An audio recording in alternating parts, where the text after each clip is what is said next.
Welcome back to the Speedy Reader. Today we're diving deep into Shoe Dog, a memoir by Phil Knight, the founder of Nike. It's a story of ambition, grit, and overcoming countless obstacles to build one of the most iconic brands in the world. The story of Nike begins in 1962 with a 24-year-old Phil Knight, who was fresh out of Stanford Business School. Knight had always been a runner, and this love for sports played a big role in shaping his ambitions.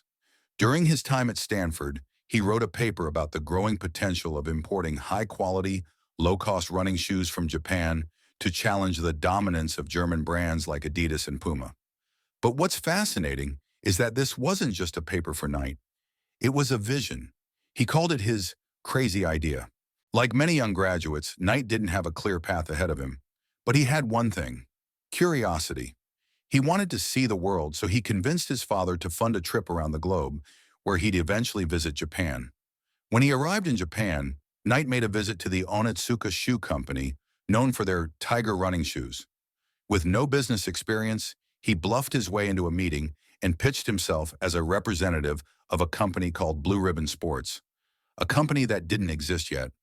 Surprisingly, Onitsuka agreed to let him distribute their shoes in the US, and with that, Phil Knight's journey began. Phil Knight returned home to Portland with a few pairs of Tiger shoes and began selling them out of the trunk of his car at track meets.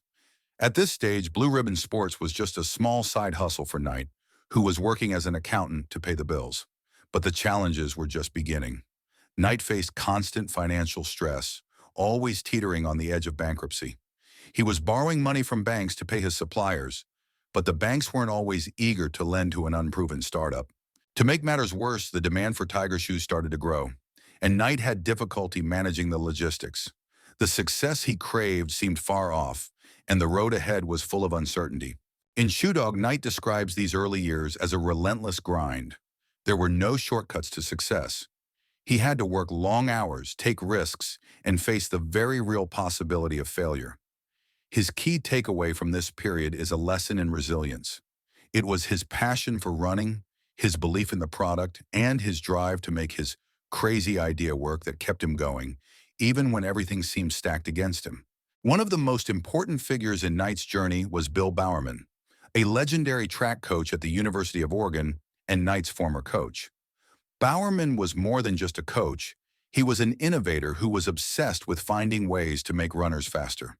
His experiments in modifying shoes were groundbreaking, and it was his influence that pushed Knight to think bigger. Bowerman became a partner in Blue Ribbon Sports, contributing not only his technical knowledge, but also his innovative mindset. One of the most iconic shoe designs, the waffle sole, was actually created by Bowerman after he used his wife's waffle iron to imprint the pattern on a shoe sole, which would provide better traction for runners. Building a great company isn't just about the founder. It's about the people you bring along for the ride. Knight knew that to succeed, he needed to surround himself with talented, driven individuals. Throughout the book, he talks about the importance of his core team, including Jeff Johnson, the first full-time employee of Blue Ribbon Sports. Johnson was passionate, relentless, and often did the work of several people. He played a huge role in helping the company grow in its early years. By the early 1970s, Knight's relationship with Onitsuka had started to deteriorate. Knight knew he needed to take control of his destiny, and that meant creating his own brand. It was a pivotal moment in the company's history. In 1971, Blue Ribbon Sports officially became Nike, named after the Greek goddess of victory. The famous Swoosh logo, now one of the most recognizable symbols in the world, was designed by Carolyn Davidson, a graphic design student. Knight wasn't initially thrilled with the logo, but it grew on him over time. Davidson was paid just $35 for her work, a small sum for what would become an iconic brand. This was a crucial transition for Knight and his team. They were no longer just a distributor for Onitsuka. They were building their own identity, their own brand.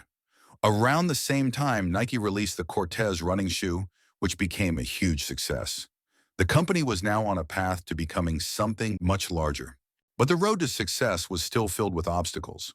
Knight faced lawsuits from Onitsuka, fierce competition from Adidas and Puma, and continued struggles with cash flow. Despite these challenges, one of the key themes of Shoe Dog is Knight's ability to adapt and innovate.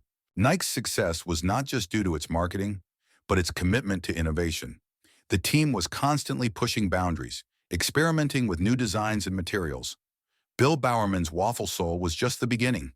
They introduced air-cushioned soles, new fabrics, and technologies that would revolutionize the sports shoe industry.